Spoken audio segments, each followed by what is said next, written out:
Why do animals behave the way they do? Lions roaring in the morning sun, searching for a longer day.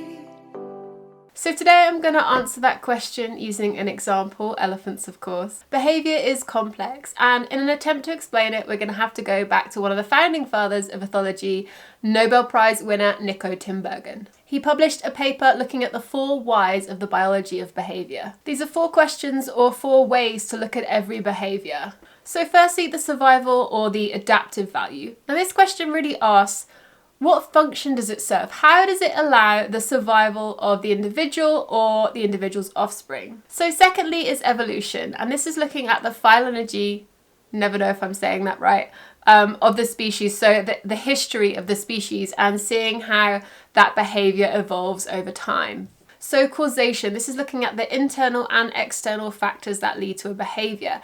So it's not only the neurological or physiological processes that lead to the behaviour, but what in the external environment also leads to it. What role does that play? So there might be a number of reasons like hunger or fear. So it's really looking at the mechanics of the behaviour. Why did it happen? How did it happen in that immediate instance? So lastly, ontogeny. This question looks at how did the behaviour develop within the lifespan of that individual. So this is looking at genetic dispositions and sensitive periods within that organism's life, as both play a crucial role in the development of behaviour. So as promised, let's look at an example together.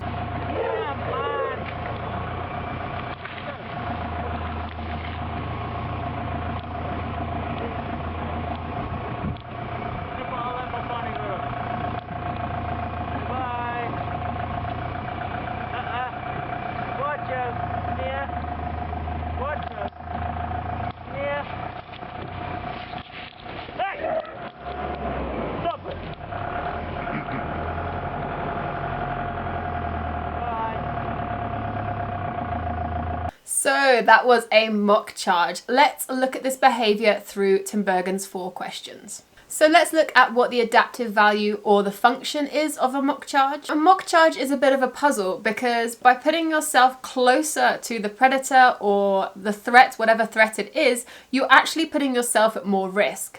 So evolution is all about reproductive success and passing your genes on to the next generation. So why would you perform a behaviour that may mean that you'll be killed and not be able to do this? This points us to inclusive fitness. So even if you die, your genes will live on in your existing offspring. So what is the function of a mock charge? If you've ever been on the end of a mock charge, as I have quite a few times, then whew, it's quite intimidating. So if you were a predator or any kind of threat, that would definitely be enough to make you kind of second guess your actions. So evolution, how did mock charging evolve? So by taking a phylogenetic approach, we are looking at this behaviour in other closely related species. If you take a species with a similar social structure, such as African and Asian elephants, they actually diverged 6 million years ago, but they both still possess this trait, this mock charging behaviour. So if 2 species who diverged so long ago still possess this behaviour, it must be incredibly important. Causation or mechanism. How do they mock charge? When do they mock charge? How do they decide to mock charge rather than run away or really charge? So we're looking at mechanism, the underlying mechanics of this, what really leads to this behaviour. So looking at the physical structures, the physiological, the psychological, the brain processes, what leads to that decision making, the fear response when they see a lion or other threat, what leads to mock charging being expressed as a behaviour. So looking at the developmental influences on them, when do they learn how to mock charge? How do they learn how to mock charge?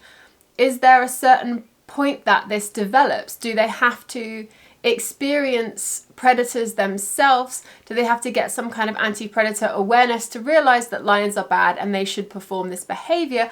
Or is it something they're naturally born with? At what age does this show? Do they kind of practice on other non-threatening species? Will they go and charge at a warthog or and see what happens, or do they just learn this from their herd members? And this is something that's really, really interesting to me personally, dealing with orphan elephants, because there is always a risk and a concern that when they choose to release back into the wild, whether they're going to be able to handle themselves around predators if they've not kind of grown up in a traditional herd structure. These 4 questions are still used today to kind of guide or understand behavior better, to formulate hypotheses. So if you can kind of understand these 4 different approaches, then it'll help you kind of frame your research in a better way as well. So I hope you found that useful or interesting. If you did, please say thank you the YouTube way and click on that like button. It takes a second and it really is helpful to me. Also share it with someone who you think might find it interesting too. As always, thank you for spending the time with me today. Take care. Bye.